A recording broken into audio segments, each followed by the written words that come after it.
श्री रामराय श्री हनुमंत यांच्या श्री चरणांना वंदन, सकल स्थानीय देवतांना वंदन, सकल संत सत्पुरुषांना नमस्कार आणि आपण सर्व भाग्यवंत श्रोत्यांना सप्रेम अभिवादन. आजच्या शुभ संध्याकाळी आपण मारुतीच्या स्तोत्राचा आधार घेऊन थोडा प्रपंचाच्या बाहेरच सुखाच्या दृष्टीने असणार तत्वचिंतन करण्याचा प्रयत्न करूया. विषय आहे भीमरूपी महारुद्र स्तोत्र. रामदास स्वामींनी रचलेलं आहे. आपण निवडलेल्या स्तोत्राला 16 श्लोक आहेत. वर्णनात्मक 15 आहेत, म्हणून हे जरा 15 श्लोकी असं म्हणतात. एक जास्तीचा श्लोक आहे असं हे लहानसं स्तोत्र आहे. स्तोत्र शब्दाचा अर्थ असं काव्य की त्या काव्याच्या आधाराने स्तुती करता येते. स्तवनात स्तोत्र, ज्याच्या साहाय्याने स्तवन म्हणजे स्तुती गायली जाते, त्या काव्याला स्तोत्र म्हणतात. साधारणपणे स्तोत्र हे काव्य श्लोकबद्ध रचनेचा असतात. अपवादाने काही गीते कमी असतात, पण स्तोत्र पहिला श्लोकात्मकच असते. संस्कृतमध्ये खूप स्तोत्रे आहेत. मराठीतही संतांनी स्तोत्रे केली. देवतांना मुख्य करून देवताविषय समजून त्यांची स्तुती करण्याची काव्ये आहेत. विष्णू स्तोत्र आहे, पांडुरंग स्तोत्र आहे, भगवती देवी स्तोत्र आहे, अंबिका, चंडिका, एकवीरा, अंबा या नावाने देवीची स्तोत्रे आहेत. महादेवाची स्तोत्रे आहे, तत्वस्तोत्रे आहे. सगळ्या देवतांच्या स्तुतीपर काव्यरचना आहे.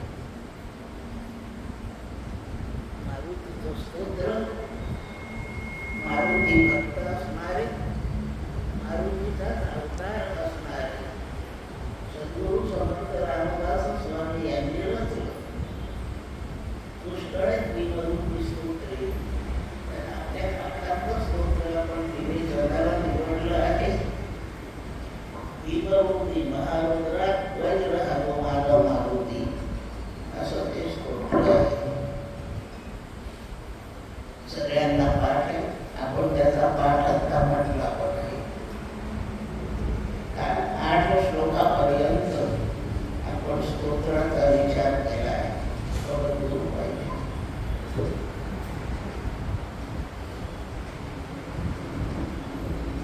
त्या 8 श्लोकांमध्ये एका श्लोकाबद्दल सपाटीमागे जाऊन मी एक आढावा घेते. मला काहींनी प्रश्न विचारला होता म्हणून मी थोडीशी मागे जाते आहे. पाताळ देवता अंका या संबंधीची कथा मला सांगायची. मूळ कशी आहे ती, पाताळ देवता अंका भव्य सिंदूर लेपना अशी ती पूर्ण ओळ आहे. पाताळ देवतांची काय कथा आहे थोडंसं ऐकून घेऊ. आणि या कथेला बोलून सिंदूर लेपना असं वर्णन येतं. रावण आणि राम यांचं युद्ध सुरू आहे. रावणाकडे मोठे मोठे खास वीर शूर सैनिक घरात पडले. त्यात महत्वाचा म्हणजे कुंभकर्ण रावणाचा कनिष्ठ आणि अत्यंत बलवान असा बंधू गेला. थोड्या वेळाने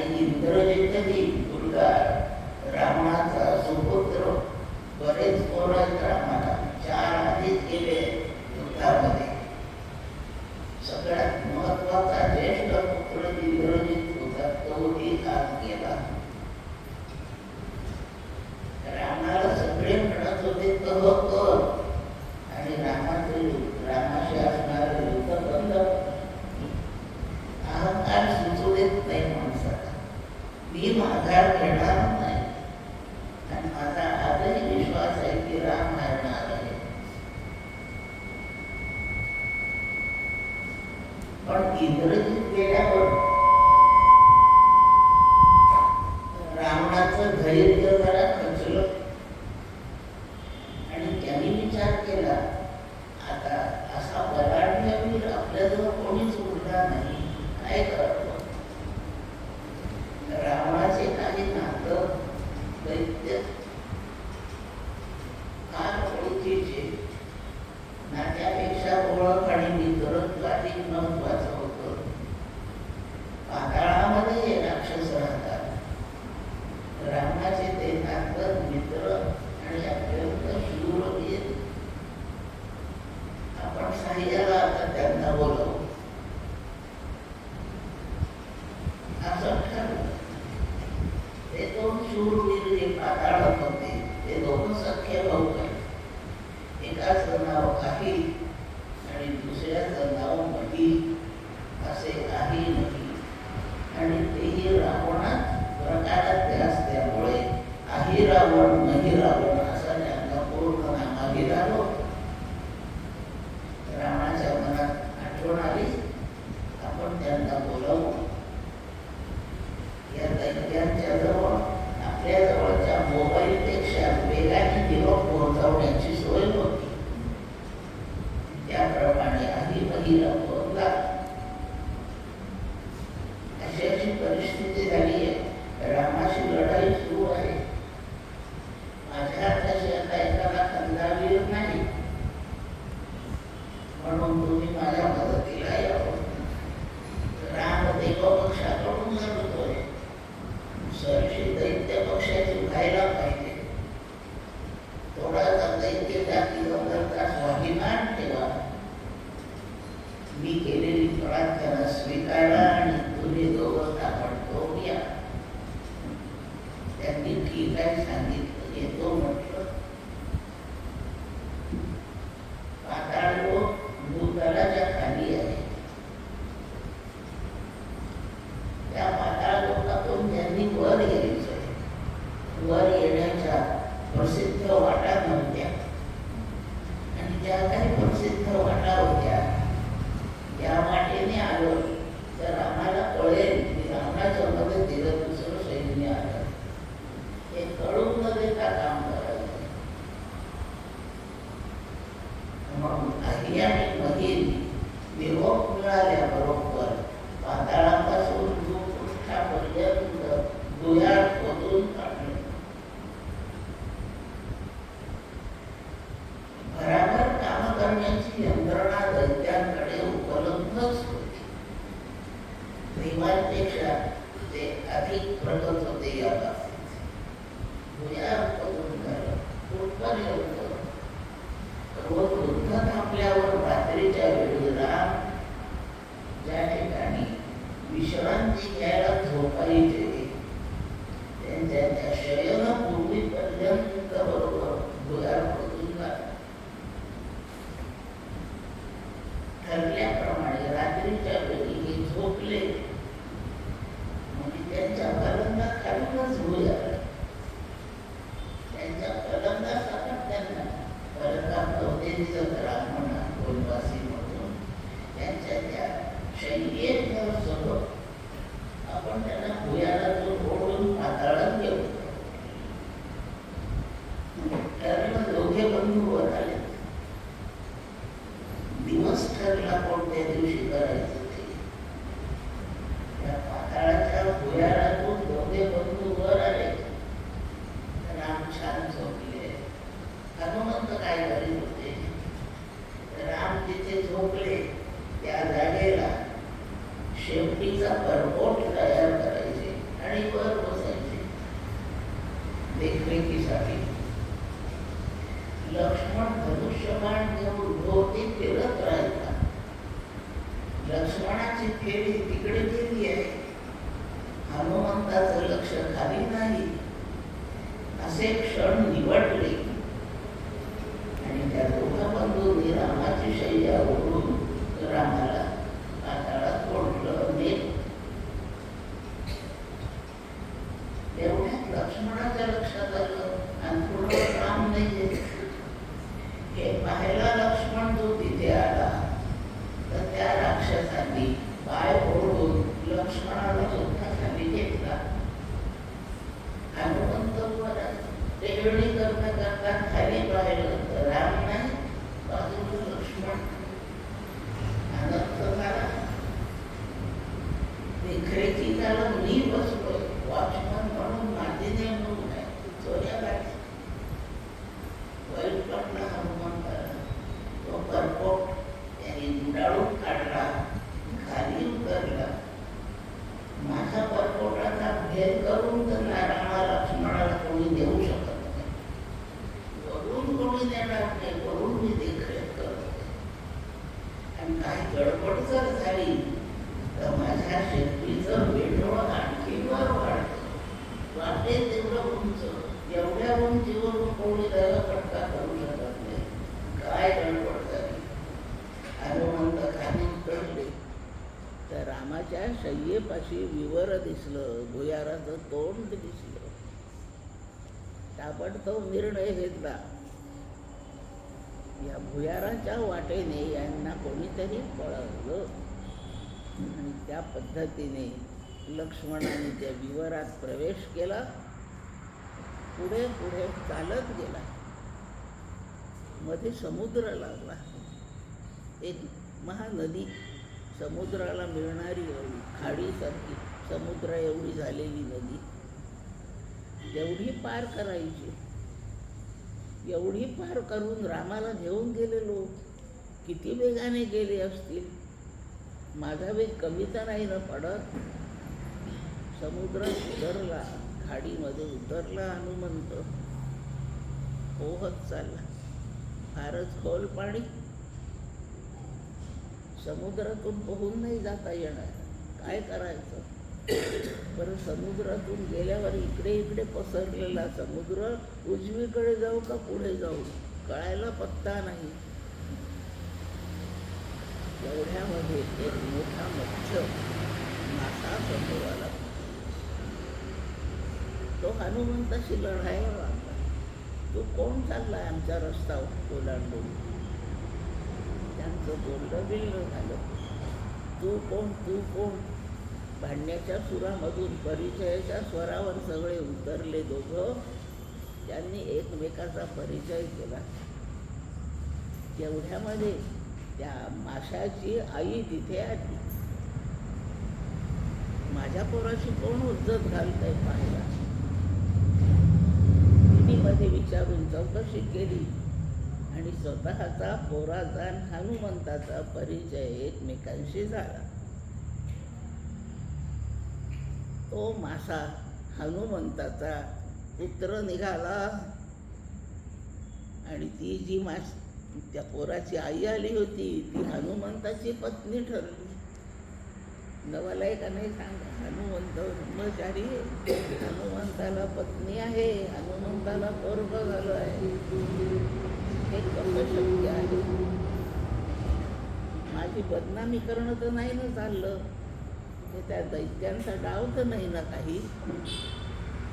सगळा खुलासा विचारला. ज्या वेळेला हनुमंताने सीता शुद्धी करून लंकेचं दहन केलं, हनुमंताची शेपटी पेटवली होती चिंध्या गुंडाळून आणि त्यांनी त्या ज्वालेने लंकेचं दहन केलं. एवढ्या त्या ज्वालेने लंका जाळेपर्यंत हनुमंताचं शरीर अत्यंत तापलं. बेचैन झाला हनुमंत. कुठल्या तरी गार पाण्यात प्रवेशच केला पाहिजे आता.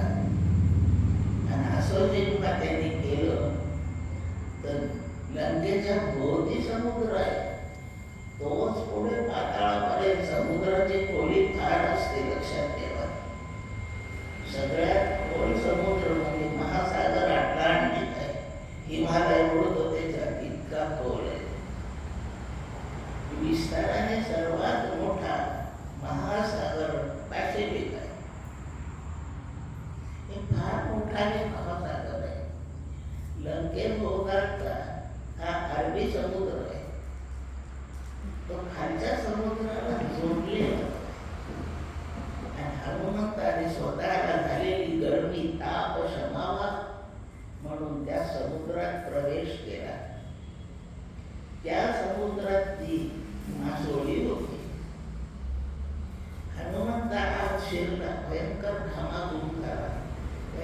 दोन्ही हाताने आपल्या अंगाचा घाम निपटला, तो त्या समुद्राच्या पाण्यात पडला, तो त्या माशीनी गिळला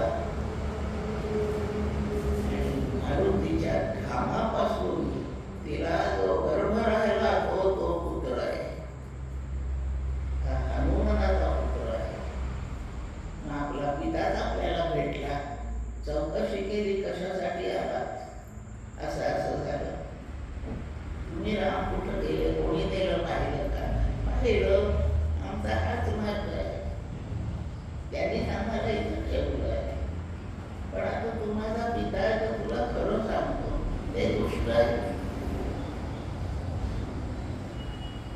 त्यांच्याकडे रावणाचा निरोप आला आणि रामाला संपवण्याची जबाबदारी या दोन बंधूंनी घेतली आहे.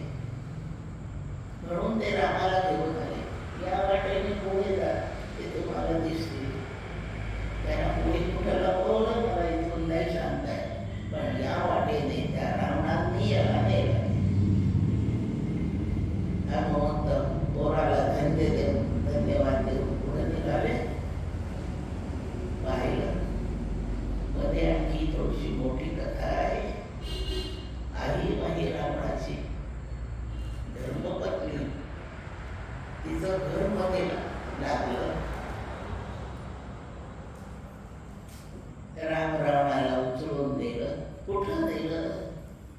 त्या आई माही रावणाची कुलदेवता एक देवी, त्या देवीच्या देवळापाशी नेलं. तिथे नेऊन काय करायचं? देवीला नरबळी द्यायची. नरबळी एक नाही तर 2 मिळाले, 2 नरबळी द्यायची. चांगल्या शरीराचे, आरोग्य संपन्न, कुठे व्यंग नसलेले, इजा जखमा नसलेले दोन्ही पुरुष आहेत, तेजस्वी आहेत. देवी अगदी प्रसन्न होती. त्या दोघांना बळी द्यायचं ठरलं. देवी पुढे बळी द्यायचं ठरलं. यांचे जे वैकल वगैरे वेशभूषा होती ती कमी उतरवली. बळीचा वेश त्यांना चढवला. तशा प्रकारचं त्यांना तो गुलाल वगैरे लावला. त्यांच्या जटा काढून टाकल्या. बळीचं क्षौर ठराविक प्रकारे करायचं तसं ठरवलं. देवीचे 2 बळी रूपाने सज्ज झाले. राम लक्ष्मण एकमेकाकडे पाहतात, ते काय चाललं आहे, कशाचा काही पत्ता नाही आपल्याला. भुया कुठून आलं, हे 2 राक्षस कुठून आले, आपल्याला ते घेऊन कसे आले, आणि देवीचं पुढे आपला बळी द्यायचं कसं काय झालं ठरतंय. एवढी तिथली तयारी. मद्यप्राशन करून दैत्य त्या देवीच्या समोर नाचतायत, ओरडतायत. कोणी रामाला टोचताय, कोणी लक्ष्मणाला टोचताय. वाहतया मरायला. पाप केले की असंच मरावं लागतं. रामाला शिकवता येत हे गप्प स्थिर उभं. लक्ष्मणाचं डोकं संतापत होतं, पण आपला भ्राता काहीच बोलत नाही म्हणून लक्ष्मण गप्प राहिला. आणि राम निर्विकारच आहे, त्यांना काही विकारी व्हायचं कारणच नाही. जे होईल ते होईल. ते नैवेद्याचे सगळे हांडे भांडे तिथं आणले. देवीला स्नान घालण्याच्या करता पाण्याचे कलश आले. आणखी काय, दैत्यांच्या पूजेत लागणारं सगळं साहित्य तिथे उपलब्ध झालं. आता एक महापूजा होईल देवीची. आणि मग ह्या दोघांना ते देवीच्या गाभाऱ्याचं दार उघडून आत ढकललं. देवी आपल्याला प्रसन्न प्रकटच होते. आणि या दोघांना ती गिळून टाकली. असं एकूण वर्णन. एवढी बाहेरची पूजेची तयारी होईपर्यंत हनुमंत तितका आला. तो मार्ग आणि होणाऱ्या कार्यक्रमाचं वर्णन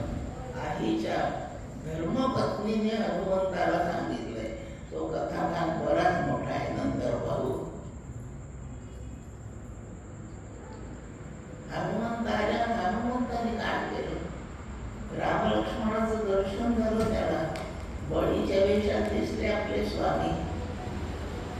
असं आहे का? त्या आई बहिणीला काय माहिती हा रामाचा दास कसा आहे ते. अजूनही ब्रह्मांडा एवढा होता असे असं वर्णन आहे. सूक्ष्म रूप धारण केलं,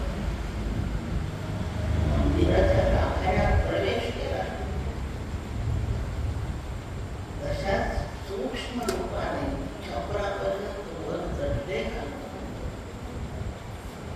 छपराला एक माणूस त्यातून जाऊ शकत एवढं भंगार काढून घेऊन खाली उतरले. देवीच्या मूर्तीपाशी आले. तुझं काम काय आता? रामाला गिरणे एवढं आहे. तुझं आहे का सामर्थ्य रामाला घेऊन यायचं? तू बऱ्या मुलांनी या जागेवरून उठ आणि माझ्यासाठी जागा रिकामी कर. देवी घाबरली. हनुमंताला महाकाळ तोही करारी हे हनुमंताचं ते रूप देवीच्या पुढे अणून असून आता विराट आहे. उठतेस का नाही उचलू?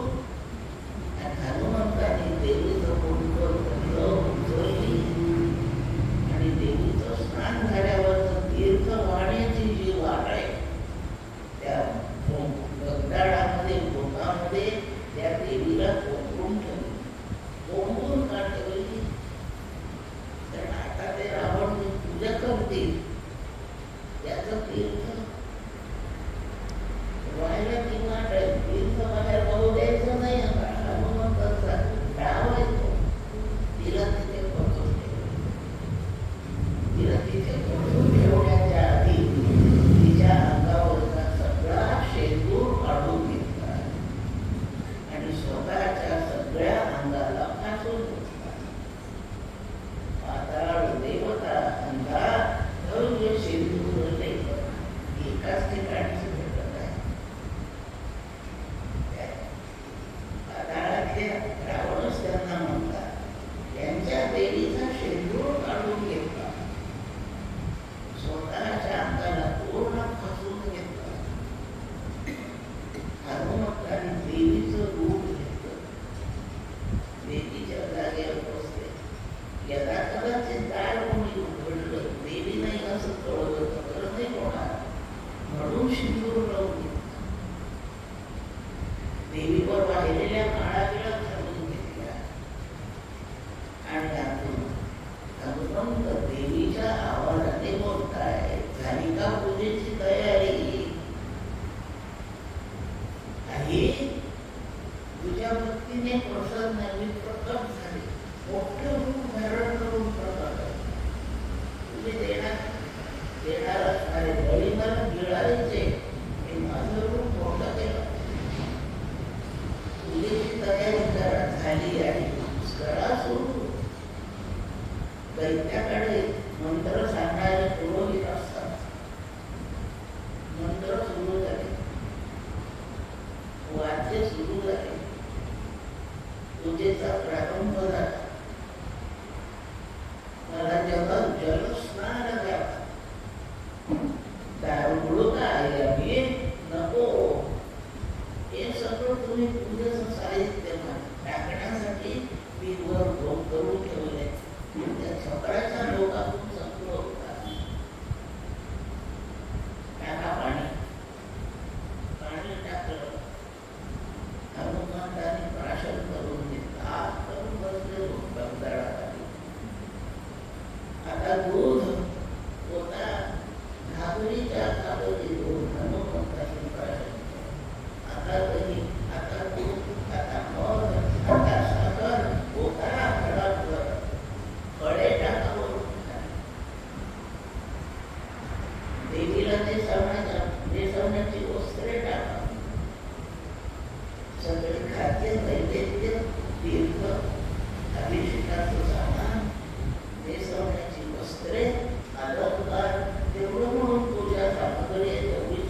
झेलून अलगदपणे आपल्या बाजूला उभं केलं.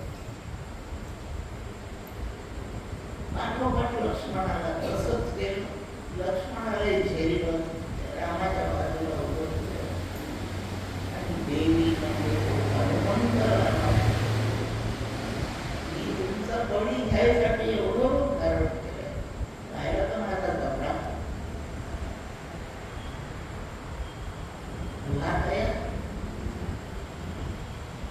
आणि हनुमंत एक वाक्य बोलतोय, तुम्हाला ह्या कठीण प्रसंगातून तारणार जर कोणी असेल तर त्याचं स्मरण करा आणि मग बघा. रामाच्या लक्ष्मणाच्या मनात एकच गोष्ट आली, दोघांच्या मनात एकदम आली आणि थोड्या मोठ्या आवाजामध्ये राम म्हणतात, माझा हनुमंत तर इथे असतात तर देवी तुझी काय ताकद होती मला निवडायची. हे रामाच्या तोंडचं वाक्य हनुमंताने ऐकून हनुमंताचे डोळे अश्रूने भरून आले. आणि माझ्या स्वामीचा माझ्यावर विश्वास आहे, आपल्या दासावर स्वामीचा विश्वास आहे. याचं कारण माझा माझ्या स्वामीवर विश्वास आहे. हनुमंत म्हणतात, घेतलं का तुमच्या रक्षकाचं नाव? तुला तयार आता उचलते एकेकाला टाकतेच वृक्षावर. रामाचं मांडून ठरलं, हनुमंत उजव्या हाताने उचललं. सोबतच लक्ष्मणाची मान धरली, त्याला उचललं. उचलून काय कशात टाकलं का? रामाला उजव्या खांद्यावर बसवलं, लक्ष्मणाला डाव्या खांद्यावर बसवलं.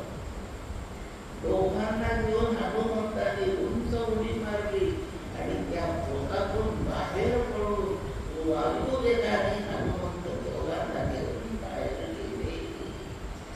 त्या पाताळाच्या बाहेर पडले. आता भुयाराची गरज नाही, आकाश मार्गाने चाललाय, वेगाने चाललाय. तो जेव्हा यांना खांद्यावर घेऊन निघाला तेव्हा राम म्हणतात, असं उड्डाण करणे फक्त मारुतीच करू शकतो. मग ते पाहिलं रामाच्या लक्षात आलं, आपला हनुमंत आलाय, आपला हनुमंत आलाय. त्याच्या खांद्यावर बसून रामाने आपल्या उजव्या हाताने हनुमंताची मान पकडली. खूप श्रम करीत हनुमंत निघाला. असं वर्णन आहे हनुमंताचा लंकेत जाण्याचा मार्ग कोणता होता. तो गोळ माझ्या लक्षात येत नाही, पण नैमिषारण्याच्या वाटेने हनुमंत गेले. आणि आता पाताळापासून दूर दूर आले. थोड्या वेळापर्यंत विश्रांती करून राम लक्ष्मणाला स्वतःची ओळख करून देऊन कशी घटना घडली हे सविस्तर सांगू म्हणून विश्रांतीला थांबले. नैमिषारण्यात हनुमानगढी म्हणून ठिकाण मारुतीचं देऊळ आहे. त्या मारुतीची मूर्ती अशी राम लक्ष्मणाला खांद्यावर घेतलेलीच आहे. त्याने तिथे विश्राम केला. तिथून पुढे लंकेत गेले. हनुमंत याला तिघही वर आले. पाताळातली ती देवी, तिला हनुमंताने जणू काही मारून टाकले व निष्क्रिय करून तिला कोपऱ्यात बसवून ठेवली म्हणून पाताळ देवता म्हणतात. तिचा शेंदूर काढून अंगाला फासला, सगळ्या अंगाला, म्हणून भव्य शेंदूर लेपला. नाव त्याला तिथे पडलेले. युद्ध संपलं, रामाचा विजय झाला. पुष्पक विमानातून अयोध्येकडे प्रयाण सुरू झालं. 14 वर्षे पूर्ण होत आहेत. त्याच्यात आपल्याला 2-3 आश्रमात भेटी द्यायच्या. ऋतू तर नाही वेळेवर. जर थोडा उशीर झाला तर भरत अग्निकाष्ठभक्षण करणार. त्या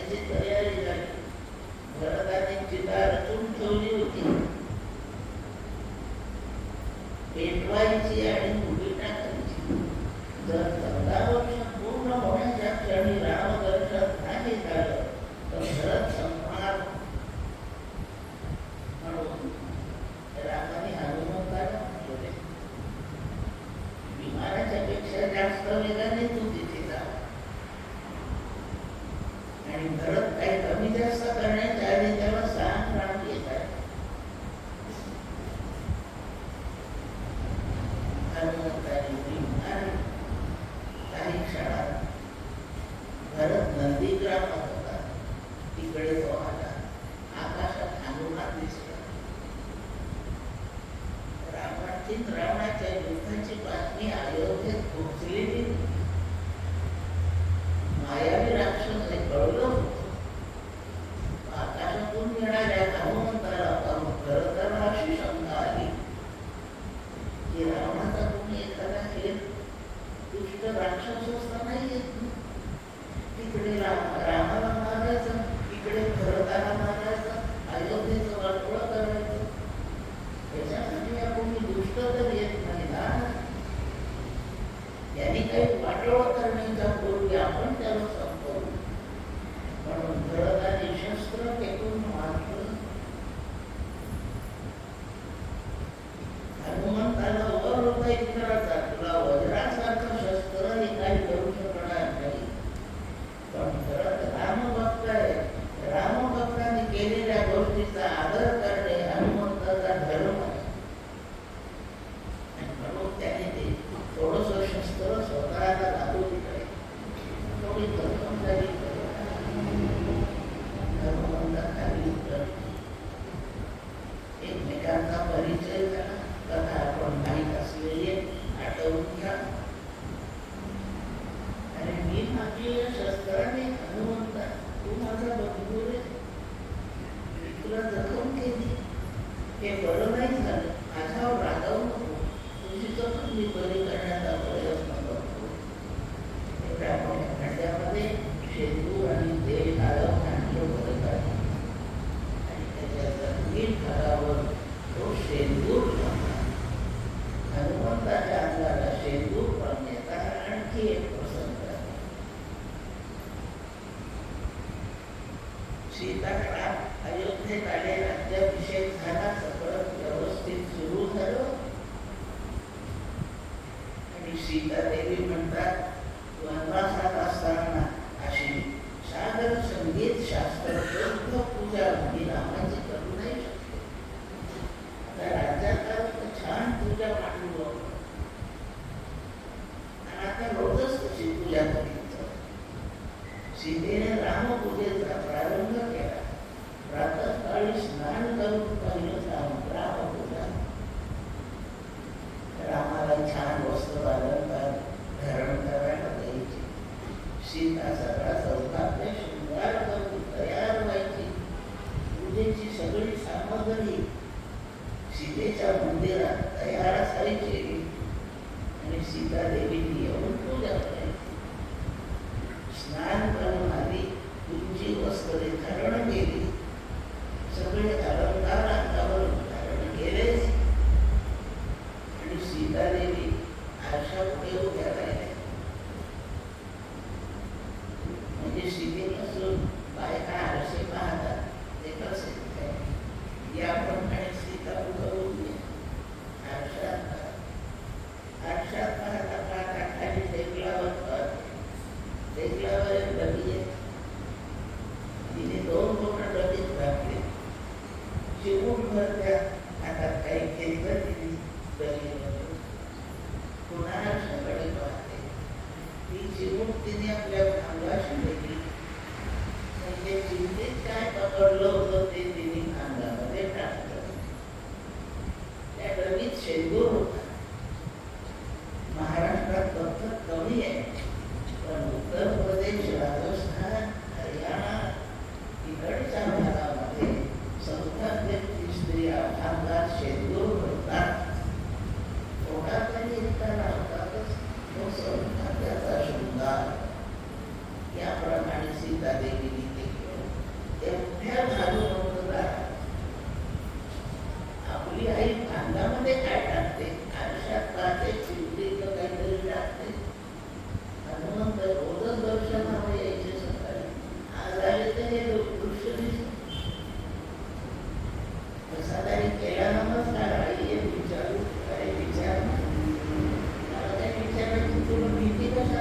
नकोच कशाला विचार.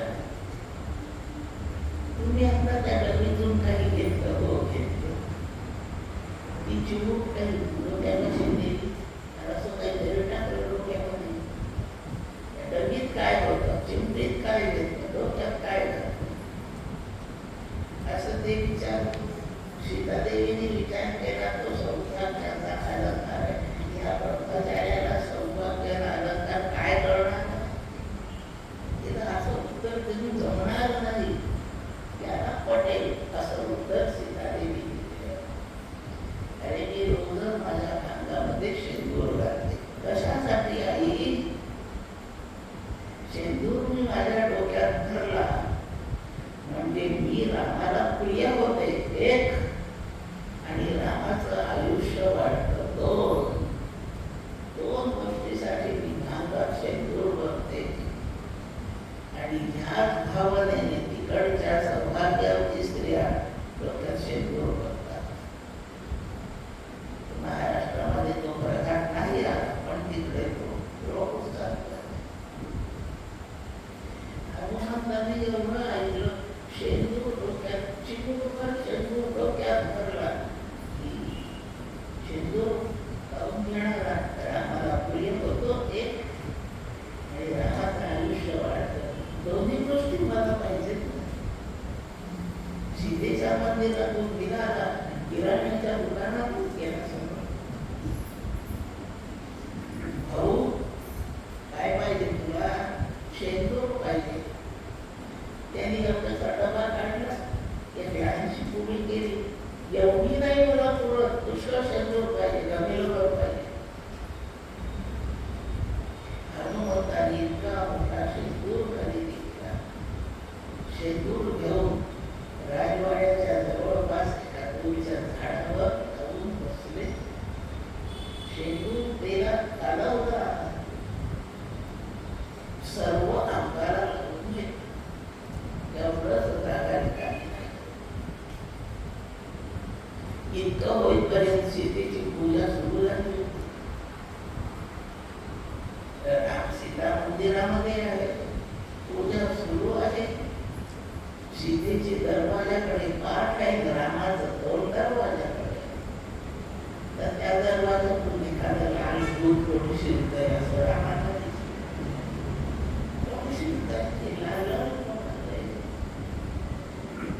रामाने ओळखलं. हनुमंत तो हनुमंतच आहे.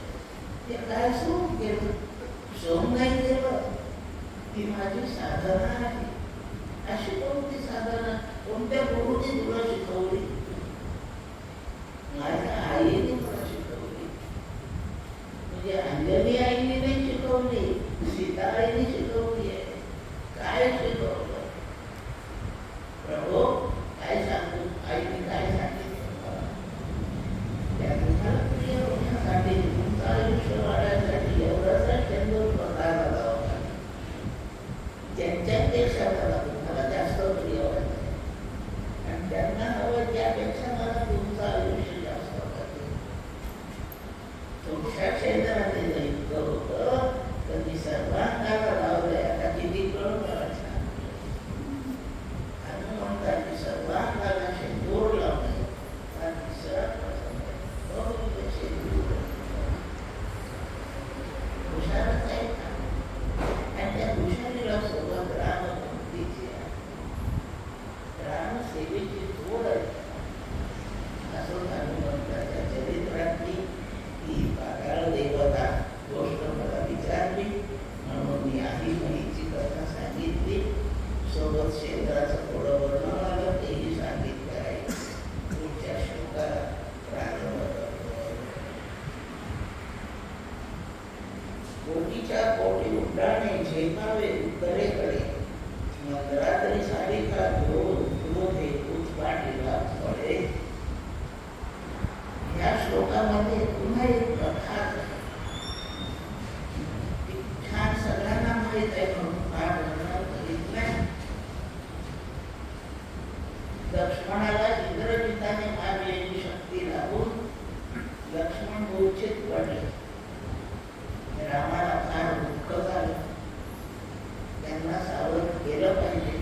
लंकेमधल्या रावणाच्या राजवैद्याला आणलं.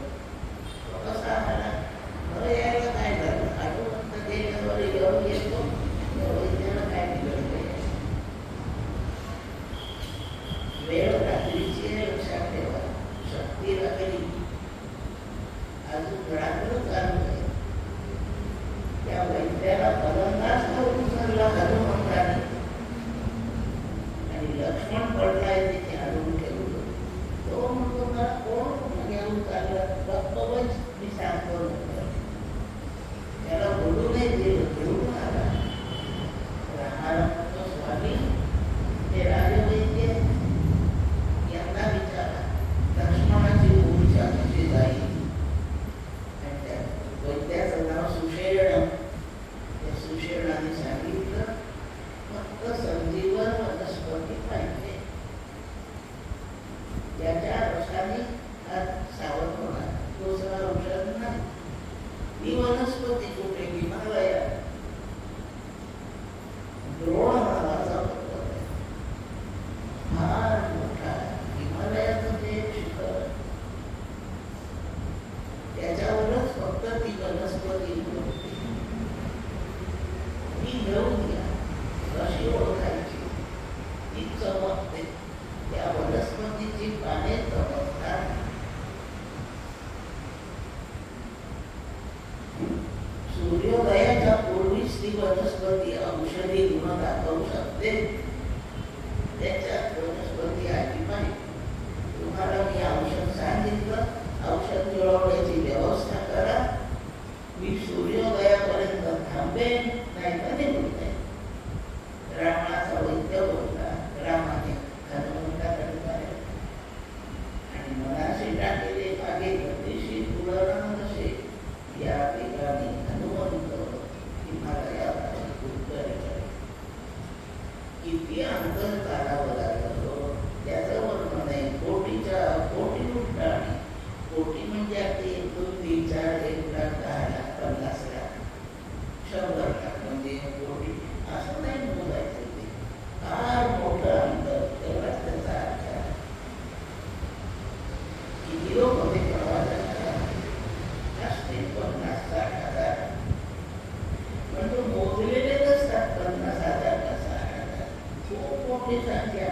एवढं सांगण्यासाठी एखाद्या मोठ्या संख्येचा उच्चार करीत असतात. कोटीच्या कोटी उड्डाण करीत अंतर काढतोय. सरळ धावलं, सरळ चाललं तर अंगात कमी काढलं जातं. म्हणून फार दूर दूर अंतराच्या उड्या मारीत चालू इतकी योजने अंतर त्यांनी पार केलं. सूर्योदयाला अजून बराच वेळ पोहोचला. हिमालयाच्या सगळ्या शिखरांवर वनस्पती हिमालय हिरवागार. काही शिखर बर्फाने पांढरी आहेत, पण बहुतेक हिमालय वनस्पतीने आच्छादित हिरवागार. सगळे शिखर सारखीच दिसतात. पुष्कळ शिखर हिरणार, पण जी वनस्पती जी पाण्यात चमकतात अशी त्यांना काही दिसत. खूप हिरवा एका शिखरावर आणि त्याला तिथे काहीतरी चमकताना दिसलं. अंधारात सुद्धा चमकू शकेल अशी ती वनस्पती आहे. अंधारात चमकू शकणार एक पदार्थ, एक वस्तू आपल्या ओळखीची आहे आणि ती म्हणजे हिरा. दिवसभर 2-4 दिवस उन्हामध्ये सूर्यप्रकाशात उजेडात राहिला की हिरा प्रकाश शोषून ठेवतो आणि यथासमय त्या शोषून ठेवलेल्या प्रकाशाला हिरा बाहेर काढीत जातो. म्हणून तो रात्री चमकतो आणि खऱ्या हिऱ्याची पानं हीच. खरे जेव्हा हिरे जे असतात ते रात्रीच त्या हिऱ्याची पानं करतात. एखादा पाचवरण पदार्थ अंधारात चमकतो, पण त्याच्या भौतिकतेमध्ये मर्यादा आहे. हिरा प्रकाश शोषून